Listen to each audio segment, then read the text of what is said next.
दोस्तों अदानी ग्रुप की बात करें तो आज भी दूसरा दिन है जब जबरदस्त तेजी का माहौल बना हुआ है। कल भी हमने देखा था कि 10 के 10 शेयरों में क्लोजिंग पॉजिटिव रही, जबरदस्त रही और आज भी बिल्कुल वैसे ही हो रहा है और 3 शेयरों में 5% का अपर सर्किट भी लगा। तो ये जो तेजी बन रही है इसके पीछे वजह है अदानी ग्रुप का एग्रेसिव रुख।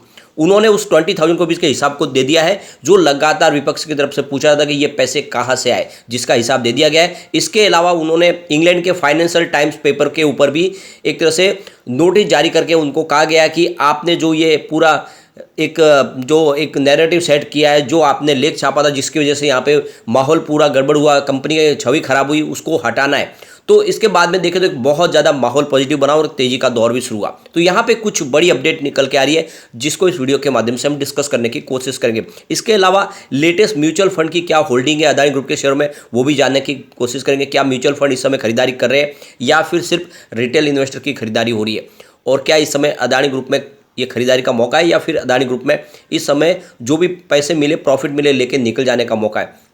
इन सारी बातों को समझेंगे इस वीडियो के माध्यम से। सबसे पहले अभी आज बाजार की शुरुआत में ही देखें तो अदानी ग्रुप में ज़बरदस्त तेजी का माहौल बना हुआ है। 10 की 10 कंपनियों में ज़बरदस्त तेजी है और सब के सब यहाँ पे देखें तो पॉजिटिव आपको ट्रेड करते हुए दिखाई देंगे, जिसमें आप ये देख सकते हो अदानी इंटरप्राइजेज इस समय 1813 के आसपास है, 0.88% की तेजी के साथ में ट्रेड कर रहा है।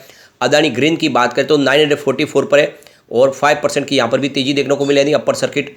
अदानी पोर्ट्स की बात करें तो 656 के स्तर पे 0.75% की तेजी है। अदानी पावर की बात करें तो स्टॉक 195 पर है, यहाँ पे 0.82% की तेजी है।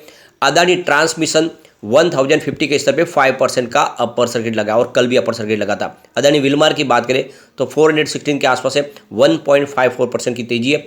अदानी टोटल गैस 951 के स्तर पे 5% का अपर सर्किट। तो जो स्टॉक कल अपर सर्किट लगा तीनों में आज फिर से उसमें डायरेक्ट अपर सर्किट लगा है। एसीसी सीमेंट की बात करें तो 1748 के स्तर पे 0.44% की तेजी है। अंबुजा सीमेंट 386 के स्तर पे 0.65% की तेजी और एनडीटीयू में 196 के स्तर पे स्टॉक है, 0.61% की तेजी। तो सभी स्टॉक में शानदार तेजी बनी हुई है और ये बहुत ही शानदार बात है क्योंकि माहौल पॉजिटिव बना हुआ है। अब जैसे कि लगातार सवाल उठाए जा रहे थे कि अदानी ग्रुप में 20,000 करोड़ कहाँ से आए, इसका निवेश कैसे हुआ, इसके ऊपर क्या सेल कंपनियों के माध्यम से पैसे लगाए गए, ये बार बार सवाल उठ रहा है। और जब से ये हिंडनबर्ग की रिपोर्ट आई तब से बार बार अदानी ग्रुप के ऊपर इसके ऊपर सवाल उठाए जा रहे हैं। अब अदानी ग्रुप ने उसका पूरा हिसाब दे दिया है।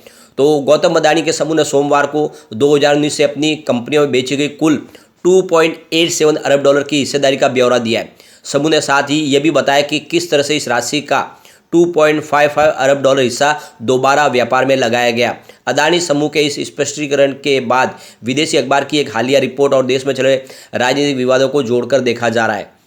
अदानी समूह ने सोमवार को पिछले 4 साल का पूरा हिसाब ही सार्वजनिक कर दिया है। साथ ही अदानी समूह ने यह भी कहा है कि उसे बर्बाद करने की प्रतिस्पर्धा चल रही है। एक न्यूज एजेंसी के अनुसार अबू धाबी स्थित इंटरनेशनल होल्डिंग कंपनी जैसे निवेशकों ने अदानी इंटरप्राइजेस लिमिटेड और अदानी ग्रीन एनर्जी लिमिटेड जैसी समूह की कंपनियों में 2.593 अरब डॉलर यानी करीब 20,000 करोड़ रुपए का निवेश किया है, जबकि प्रमोटर्स ने 2.783 बिलियन डॉलर जुटाने के लिए अदानी टोटल गैस लिमिटेड और अदानी ग्रीन एनर्जी लिमिटेड की हिस्सेदारी बेची है।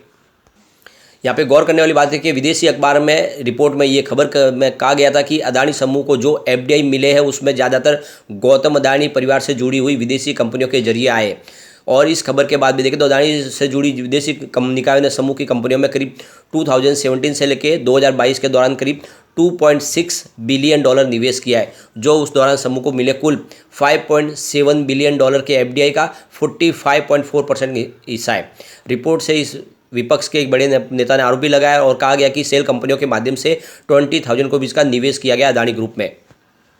अदानी ग्रुप ने इन बातों को खारिज करते हुए कहा कि खबर में जिन निवेश के बारे में बातें कही गई उनके बारे में पहले ही सार्वजनिक चर्चा हो चुकी है। जो भी फंड मिले हैं उन्हें प्रमोटिंग बॉडीज ने Adani enterprises, Adani ports and special economic zone, Adani transmission और अदानी पावर लिमिटेड जैसी कंपनियों में वापस लगाया गया है। यानी जो उन्होंने बेचा, कंपनियों का जो बेचा था वो पैसा उन्होंने अपनी कंपनियों में लगाया है।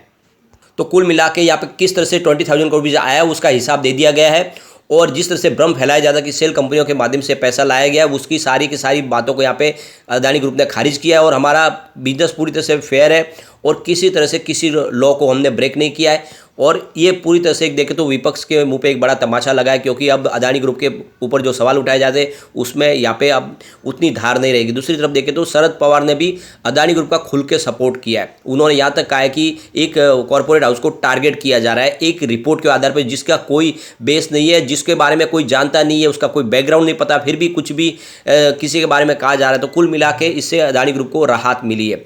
और अब देखें तो यहाँ पे जिस तरह से अदानी ग्रुप में जो खरीदारी हुई है, तो क्वार्टर 4 के जो आंकड़े निकल गए उसमें म्यूचुअल फंड की होल्डिंग कितनी है वो भी हम जानने की कोशिश कर लेते हैं। तो यहाँ पे म्यूचुअल फंड ने देखे तो अदानी पोर्ट्स में अपनी स्टेक कम की, यानी 134 बेसिस पॉइंट कम हुई, यानी 3.09% के आसपास आप देखें तो होल्डिंग आ चुकी है क्वार्टर 4 में, जो इससे पहले देखें तो 4.43% के आसपास थी। तो यहाँ पे अदानी पोर्ट्स में म्यूचुअल फंड ने अपनी होल्डिंग को कम किया है।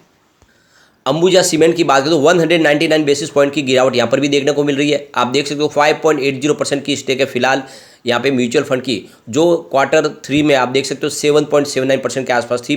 तो यहाँ पर भी आपको होल्डिंग कम होती हुई दिखाई देगी।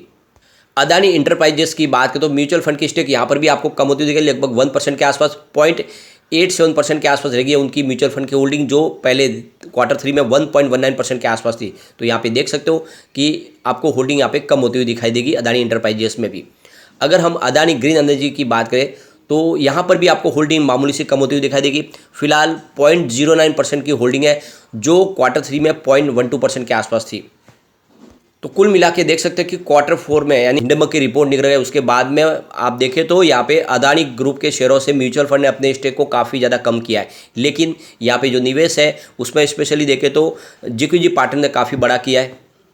हिंडनबर्ग की रिपोर्ट के बाद जो मार्केट कैप है वो 9.38 लाख करोड़ के आसपास आ गया। आप देख सकते हो जो पहले उनका 19.20 लाख करोड़ के आसपास मार्केट कैप था। तो आप देख सकते हो कि मार्केट कैप में भी भारी गिरावट हुई है। इसके बीच में अदानी ग्रुप को जो सबसे बड़ी राहत मिली वो जैपनीज और यूरोपियन बैंक है, वो इस समय अदानी ग्रुप के साथ खड़े हैं, उनका भरोसा बना हुआ है।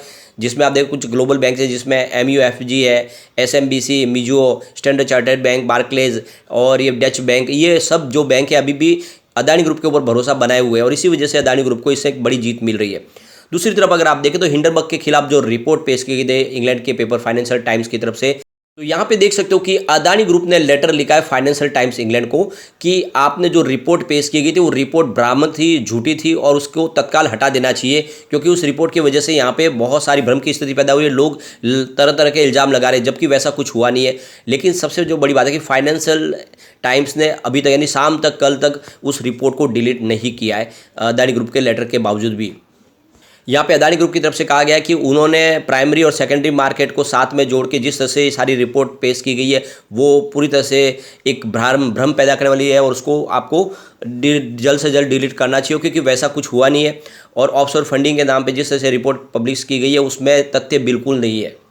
तो यहाँ पे देखिए 2017 से लेकर 2022 के बीच में करीब 2.6 बिलियन अमेरिकी डॉलर का जो निवेश किया गया है, उसका FDI के माध्यम से 5.7 बिलियन डॉलर का जो निवेश है उसमें 45% का हिस्सा है वो जो है अमेरिका जो कंपनियां है अदानी ग्रुप से संबंधित कंपनियों से आया है। तो उसका क्लियरिफिकेशन ऑलरेडी अदानी ग्रुप ने दे दिया है, किस तरह से आया पैसा ऑलरेडी हमने डिस्कस भी किया है, एक एक पैसे का उन्होंने हिसाब दे दिया है। उसके बाद में ये जो रिपोर्ट है इसका कोई मतलब नहीं रहता, तो उनको कहा गया कि ये रिपोर्ट आप जो है डिलीट करें, लेकिन अभी तक डिलीट हुई नहीं है। लेकिन अदानी ग्रुप एग्रेसिव तरीके से आगे बढ़ने को तैयार है और वो इस मामले में अब पीछे हटने को तैयार नहीं है। दूसरी तरफ उनको ग्लोबल मार्केट से काफ़ी ज़्यादा सपोर्ट भी मिल रहा है, जल्दी वो बॉन्ड्स के माध्यम से फंड रेज भी करने जा रही है। इस वजह से देखें तो एक पॉजिटिव माहौल बना हुआ है और तेजी का दौर शुरू हो गया है। कल जिस तरह से शानदार तेजी, आज भी बिल्कुल तेजी है और अगर ऐसे ही तेजी बनी रही तो लोगों का जो नुकसान है उसमें कमी आ सकती है। लेकिन अभी हमें वेट करना होगा, सुप्रीम कोर्ट का फैसला बाकी है।